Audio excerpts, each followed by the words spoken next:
మల్కాపురం గ్రామం రాజకీయ చైతన్యం ఉన్న గ్రామం. అంతేకాకుండా మల్కాపురం గ్రామం ఆదర్శ రైతులు ఉన్న గ్రామం. ఒకప్పుడు బ్రహ్మాండమైన పంటలు పండించి సీడ్ను తయారు చేసి ఇతర ప్రాంతాలకు అందించిన గ్రామము మల్కాపురం గ్రామం. కాకపోతే వ్యవసాయం లాభసాటిగా లేదని కొంతమంది వ్యవసాయాన్ని వదులుకున్నారు, కొద్దిమంది మాత్రమే వ్యవసాయం చేస్తున్నారు. కానీ ఈ గ్రామంలో అనేక రకాలైన మిర్చి సీడ్ కానీ, మక్క సీడ్ కానీ, వరి సీడ్ కానీ అనేక రకాలైన సీడ్ ఈ గ్రామం నుంచి వేరే ప్రాంతాలకు వెళ్ళేది. అందుకనే ఇక్కడ ఉన్న రైతాంగం అంతా కూడా ఆదర్శ రైతులు అని చెప్పుకోవడంలో నాకు ఎలాంటి సందేహం లేదు. మరి ఈరోజు మనం ఇక్కడ దాదాపు మన అగ్రికల్చర్ ఆఫీసర్ చెప్పిన లెక్కల ప్రకారం ఒక 1600 నుంచి 1700 ఎకరాలలో వరి సాగు చేసుకున్నాం. 40,000 క్వింటల్ల దిగుబడి రాబోతున్నది. మండలంలో 21,000 ఎకరాల వరి సాగు అయింది. నియోజకవర్గంలో 1,00,000 ఎకరాలలో వరి సాగు అయింది. దాదాపు ఒక 20,000 ఎకరాలలో మొక్కజొన్న సాగు అయింది. ఈ మొక్కజొన్న కానీ వరి కానీ ఈసారి దిగుబడి కూడా బాగానే వచ్చింది. దిగుబడి వచ్చింది కానీ రైతుకు మార్కెట్లో మద్దతు ధర దొరికే పరిస్థితి లేదు. మొక్కజొన్నలకు మద్దతు ధర 2,400 ఉంటే వ్యాపారస్తులు 1,600, 1,700, 1,800కే కొనుగోలు చేస్తున్నారు. అదేవిధంగా వరి ధాన్యానికి మద్దతు ధర 2,369 రూపాయలు ఉంటే తాళ్ళు ఉన్నదని, పచ్చిగా ఉన్నదని చెప్పి 17,000-18,000కే కొంటున్నారు. మార్కెట్లో వ్యాపారస్తులు రైతులకు మద్దతు ధర ఇవ్వడం లేదని భావించి రాష్ట్ర ప్రభుత్వం యొక్క ఆలోచన, ఒకవేళ ప్రభుత్వం కొనుగోలు చేయకపోతే మనం అడ్డికి పావుసేరు అమ్ముకోవాల్సిన పరిస్థితి. ఒక ఎకరంలో దాదాపు 35 నుంచి 40 క్వింటాల మక్క దిగుబడి అవుతున్నది. క్వింటాల్కు 500 రూపాయలు నష్టపోయినా, తక్కువ ధర వచ్చినా 40 క్వింటాలకు 20,000 రూపాయలు ఒక ఎకరంలోనే రైతు బయట అమ్ముకుంటే నష్టపోయే పరిస్థితి ఉన్నది. మరి ఇవాళ రాష్ట్ర ప్రభుత్వం మక్కల కొనుగోలు కేంద్రం ఏర్పాటు చేసింది కాబట్టి ఎకరానికి 20,000 రూపాయలు నష్టపోకుండా ప్రభుత్వము రైతును ఆదుకుంటున్నది. అదేవిధంగా ఇవాళ వరి సాగు విషయంలో కూడా ఎకరానికి 25 క్వింటాల్ యావరేజ్లు అవుతాయి. మంచిగా పడితే 30 క్వింటాల్ అవుతుంది కావచ్చు, బాగా పండితే. ఆ 25 క్వింటాలకు కూడా క్వింటాల్కు 500 రూపాయల చొప్పున నష్టం జరిగిన ఓ 12,000 రూపాయలు నష్టం అవుతుంది.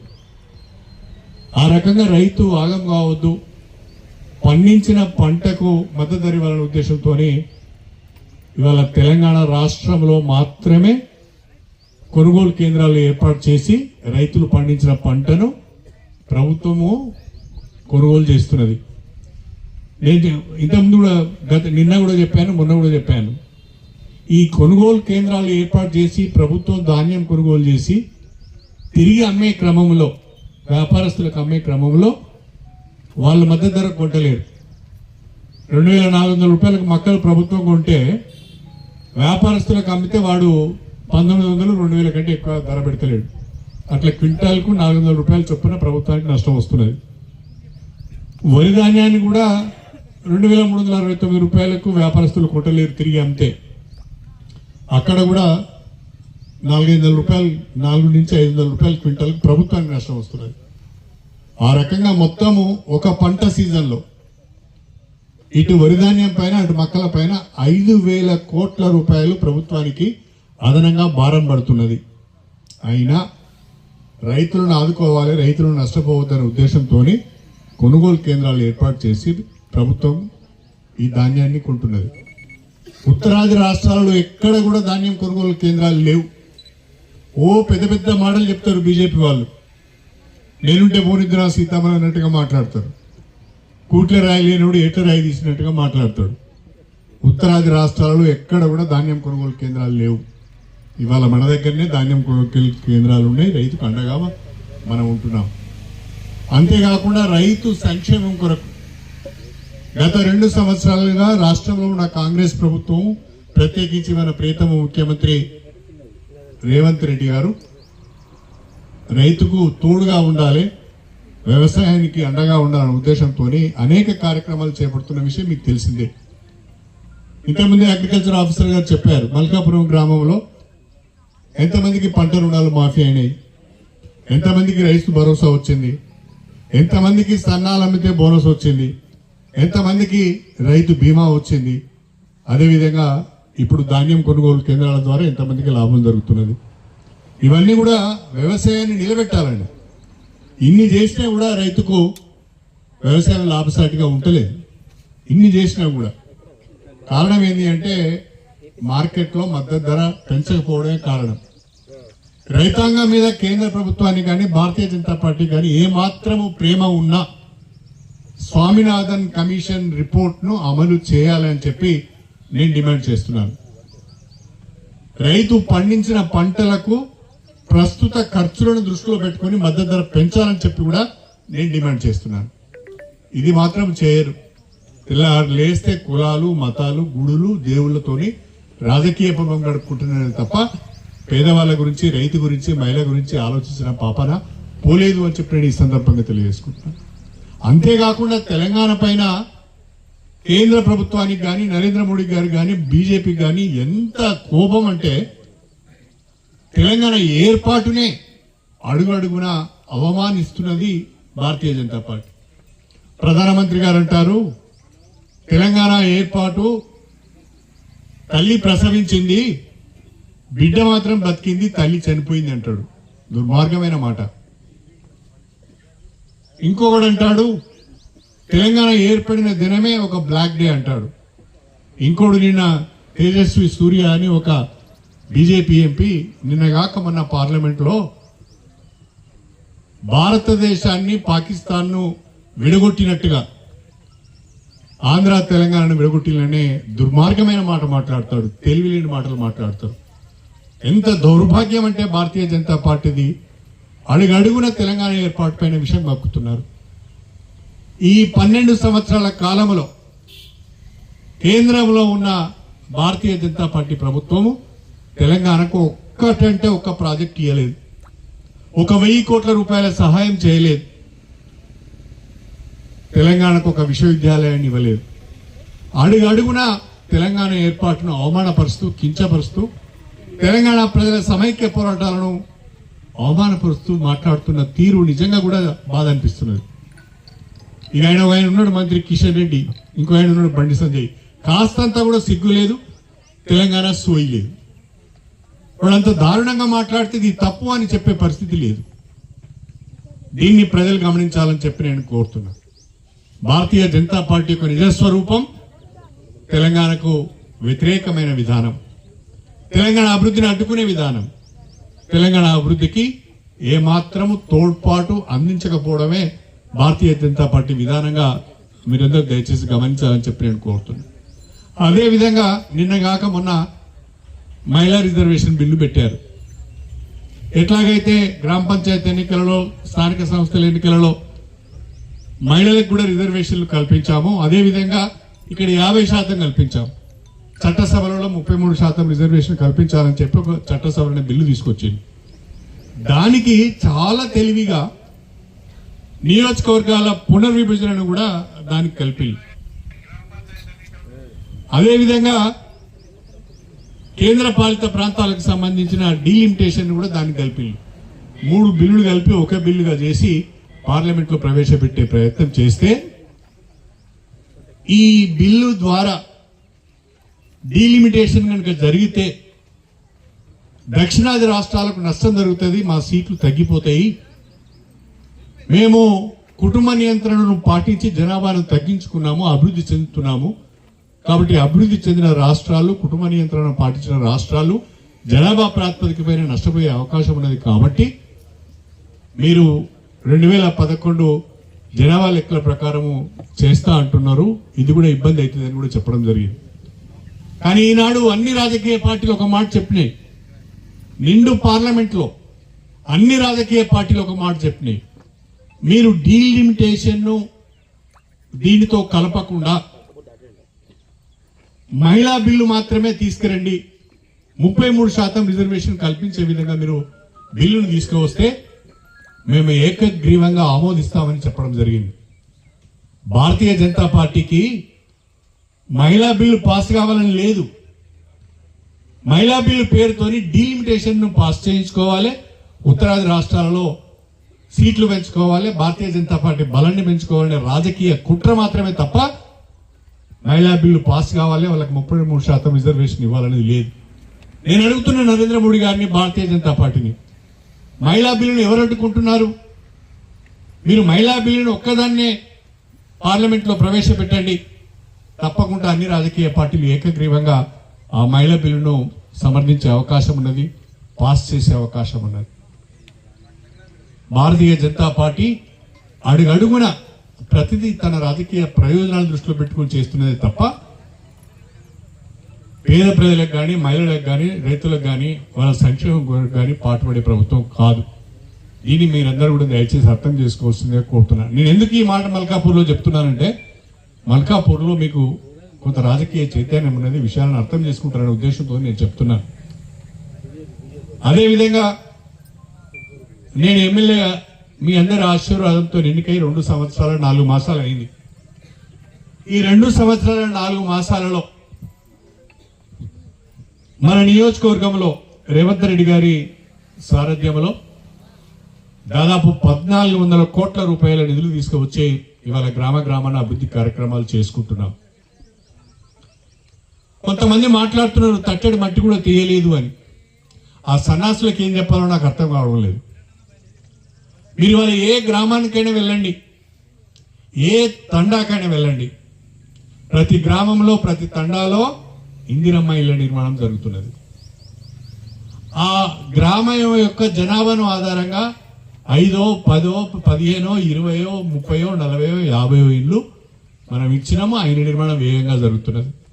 ఇవాళ మన మల్కాపూర్లో కూడా మనం దాదాపుగా 40 ఇండ్లు మంజూరు చేసుకున్నాం. అందులో ఒక 42 ఇండ్లు మంజూరు ఇస్తే అందులో ఒక 5 ఇండ్లు అర్హత లేక ఆగిపోయినాయి. 37 ఇండ్లు కట్టుకుంటారు. ఈ 37 ఇళ్లకు ఇంటికి 5 లక్షల రూపాయల చొప్పున 1,85,00,000 రూపాయలు ఒక మల్కాపూర్ గ్రామానికి మనం ఇచ్చుకున్నాం. అదేవిధంగా ఇవాళ ప్రతి గ్రామంలో ఎస్డిఎఫ్ కింద కానీ, ఈజీఎస్ కింద కానీ, లేదా ఎస్సిపి కింద కానీ ప్రతి గ్రామంలో సిసి రోడ్ల నిర్మాణం జరుగుతున్నది. ప్రతి గ్రామంలో సైడ్ డ్రైన్ల నిర్మాణం జరుగుతున్నది. గ్రామ పంచాయతీ బిల్డింగ్స్, అంగన్వాడీ బిల్డింగ్స్, మహిళా సమాఖ్య భవనాలు, హెల్త్ సబ్ సెంటర్స్ ఇవన్నీ కూడా గ్రామాలలో నిర్మాణం జరుగుతున్నాయి. వీటితో పాటుగా బ్రహ్మాండంగా గన్పూర్ హెడ్ క్వార్టర్లో 100 బెడ్ హాస్పిటల్ నిర్మాణం అవుతున్నది. ఇంటిగ్రేటెడ్ ఆఫీస్ కాంప్లెక్స్ నిర్మాణం అవుతున్నది. మున్సిపాలిటీకి 50 కోట్ల రూపాయల నిధులు తెచ్చుకున్నాం. అక్కడ అభివృద్ధి పనులు జరుగుతున్నాయి. ఇవన్నీ ఈ సన్నాసులకు కనిపించడం లేదా అని నేను అడుగుతున్నా. తట్టడి మట్టి దిగలేదంటారు.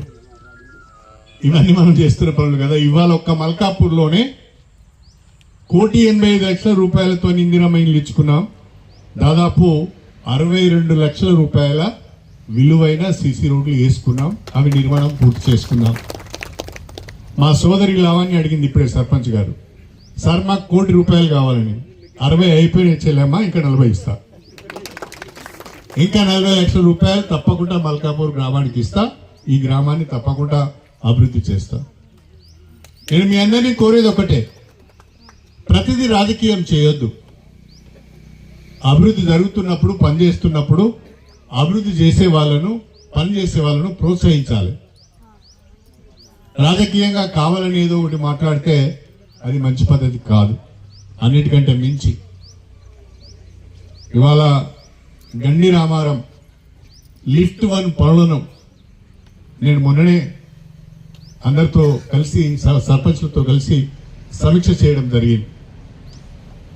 గండి రామారం లిఫ్ట్ 1 పనుల ద్వారా లింగంపల్లి మీదుగా మల్కాపూర్ పెద్ద చెరువులోకి గోదావరి నీళ్లు రాబోతున్నాయని చెప్పిన ఈ సందర్భంగా తెలియజేస్తున్నాను. వచ్చే వర్షాకాలం ఇక్కడున్న రైతులందరికీ నేను మాట ఇస్తున్నా, వచ్చే వర్షాకాలం జూలై నాటికి వర్షాలు పడినా పడకున్నా మల్కాపురం పెద్ద చెరువును గోదావరి నీళ్లతో నింపుతా అని చెప్పి నేను ఈ సందర్భంగా తెలియజేస్తున్నాను. శేషన్గన్పూర్ నియోజకవర్గంలో ప్రతి గ్రామానికి కూడా గోదావరి నీళ్లు తీసుకురావాలి, 2 పంటలకు నీళ్లు ఇవ్వాలి, రైతుల కళ్ళల్లో ఆనందాన్ని చూడాలనేది నా ఆలోచన, నా సంకల్పం. ఆ దిశగా నేను పనిచేస్తున్నాను. ఇక్కడున్న మా మీడియా మిత్రులందరూ కూడా తెలుసు, గతంలో ఎన్ని గ్రామాలకు గోదావరి నీళ్ళు వచ్చినాయి, ఇప్పుడు ఎన్ని గ్రామాలకు గోదావరి నీళ్ళు వచ్చినాయి మీ అందరికీ కూడా తెలుసు. కాలువలు దోవినాం, చెట్లు పొదలు మట్టి అన్ని తీసినాం, కాలువల చివర్ల వరకు కూడా నీళ్ళు ఇచ్చే ప్రయత్నం చేస్తున్నాం. ఇంకా కొన్ని గ్రామాలకు నీళ్ళు అందవలసిన అవసరం ఉన్నది. కానీ సంతోషకరమైన విషయం ఏంటంటే ఇవాళ జనగామ జిల్లాలో స్టేషన్ గన్పూర్ నియోజకవర్గంలోనే అత్యధికంగా వరి సాగు అవుతున్నది, అత్యధికంగా మొక్కజొన్న సాగు అవుతున్నది. దిగుబడి కూడా గోదావరి నీళ్ల పుణ్యమాని బ్రహ్మాండంగా వస్తున్నది. ఇది నాకు సంతృప్తినిచ్చే విషయం అని చెప్పి ఈ సందర్భంగా తెలియజేసుకుంటున్నాను. అడుగుతాడు ఎవడన్నా ఏం చేసినామంటే కాలువలు తీసినా గోదావరి నీళ్లు మీ పంట పొలాలకు తీసుకొచ్చినా అని చెప్పి నేను ఈ సందర్భంగా తెలియజేస్తున్నాను. ఏం చేసామని అడిగితే ఇవాళ మా చెల్లెలు చూడండి ఎంత బ్రహ్మాండంగా ఇందిరమ్మ చీరలు కట్టుకున్నారు, పట్టు చీరలు ఎక్కున్నాయి. అవి ఇంతకుముందు ఇందిరమ్మ చీరలు ఇచ్చిల్లా ఇందిరమ్మ చీరలు కాదు, బతుకమ్మ చీరలు ఇచ్చిళ్ళు. బతుకమ్మ చీరలు ఇచ్చిళ్ళు కదా, కానీ ఆ బతుకమ్మ చీరలు ఎక్కడ కట్టినాం మనం? ఎక్కడ కట్టినాం? చేనులల్లా కట్టినాం. ఎందుకు కట్టినాం చేనులల్లా? పిట్టలు బెదిరిపోవాలని, నక్కలు కుక్కలు రావద్దని చెప్పి మనం చేనులు కట్టినాం. కానీ ఇవాళ మా బిడ్డలందరూ చక్కగా ఇందిరమ్మ చీరలు కట్టుకున్నారు. ఎంత బాగున్నాయి అంటే కాంగ్రెస్ ప్రభుత్వం చేసే ప్రతి పని కూడా ప్రజలకు ఉపయోగపడే విధంగానే చేస్తాం. డ్రామాలు చేయం. ఇవాళ బ్రహ్మాండంగా ఆర్టీసీలో ఉచితంగా ప్రయాణం చేసే అవకాశం వచ్చింది. 200 యూనిట్ల వరకు ఇంటికి కరెంటు కాల్చుకుంటే ఉచిత కరెంటు వచ్చింది. ఇవాళ ఇంతమంది మహిళలు ఉన్నారు, మగవాళ్ళు ఉన్నారు. మన గ్రామంలో 200 యూనిట్ల లోపు కరెంటు కాల్చుకుంటూ జీరో బిల్స్ వస్తున్న వాళ్ళు ఒకసారి చేయలేతండి. జీరో బిల్లు వస్తున్న వాళ్ళు, కరెంటు బిల్లు కట్టని వాళ్ళు చేతులెత్తండి. నువ్వు కడుతున్నావమ్మా? నువ్వు కడుతున్నావా? నువ్వే అక్కడ రావే, నువ్వే తలలో పూలు ఉన్నాయి, నువ్వు కడుతున్నావా? మరి అంటే ఇక్కడ దాదాపుగా అందరికి కూడా ఉచితంగా ఇంటికి కూడా కరెంట్ వస్తున్నది. అదేవిధంగా మన ఊళ్ళో మన ప్రభుత్వం వచ్చిన తర్వాత కడుపు నిండా అన్నం పెట్టాలనే ఉద్దేశంతో సన్నబియ్యం ఇస్తున్నారు. ఎంతమందికి సన్నబియ్యం వస్తున్నాయి ఒకసారి చేతులు ఎత్తండి. అంటే ఈ మీడియా వాళ్ళు తింటలేరా? మరి చేతులు ఎత్తరేంది? మీరు వేరా? మీరు ప్రజల్లో కాదా? లేరా? భాగస్వాములు కారా? బ్రహ్మాండంగా అగో లావణ్య గారు చెప్తున్నారు 98% ఇవాళ ఊళ్ళో సన్నబియ్యం వస్తున్నాయి. కడుపు నిండా అన్నం తింటున్నాం. ఉచిత విద్యుత్ వచ్చింది, సన్నబియ్యం వచ్చింది, ఇందిరమ్మ ఇండ్లు వచ్చినాయి, ఆర్టీసీ బస్సులలో ఉచితంగా ప్రయాణం చేసే అవకాశం వచ్చింది. ఒకడు అంటాడు ఆడవాళ్లకు బస్సులలో ప్రయాణం చేయమని అవకాశం ఇస్తే కొట్టుకుంటాను, శిఖలు పట్టుకుంటాను అని అంటాడు వాడు. కానీ మేమేమనుకుంటున్నామంటే ఆడవాళ్లకు బస్సులలో ఉచితంగా ప్రయాణం చేసే అవకాశం ఇస్తే తల్లిగారింటికి పోతాను, బిడ్డ ఇళ్ళకి పోతాను, చుట్టాల ఇళ్ళకి పోతాను, దేవుడి దగ్గరికి పోతాను, షాపుకు పోతాను, బట్టలు కొనుక్కుంటాను, ఇంటికి కావాల్సిన కూరగాయలు తెచ్చుకుంటాను, మార్కెట్కి పోయి ఇంటికి కావాల్సిన పప్పులు ఉప్పులు తెచ్చుకుంటాను. తప్ప వానికి గిట్టుదలేదు అసలే.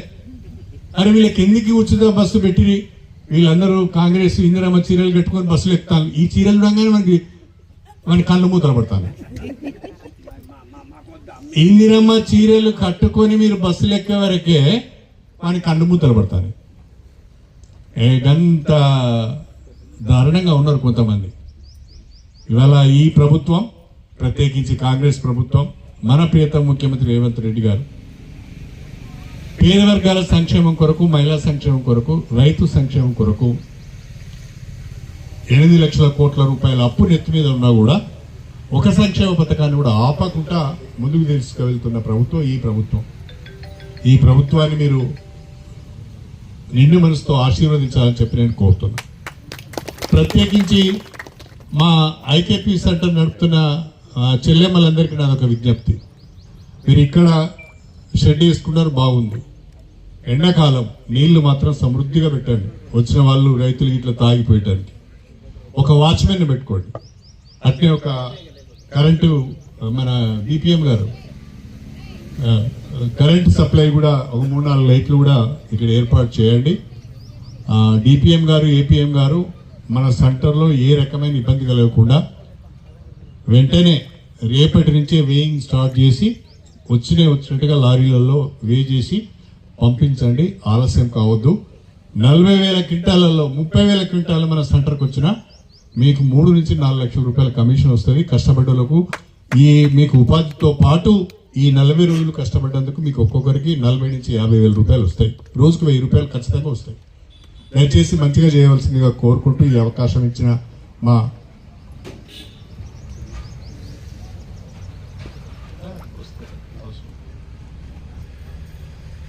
ఈరోజు ఈ ధాన్యం కొనుగోలు కేంద్రాన్ని ప్రారంభించే అవకాశం కల్పించిన మా రైతాంగానికి, మా మహిళా సోదరులకు అందరికీ పేరు పేరున నమస్కారాలు తెలియజేసుకుంటూ సెలవు తీసుకుంటాను. అందరికీ నమస్కారం.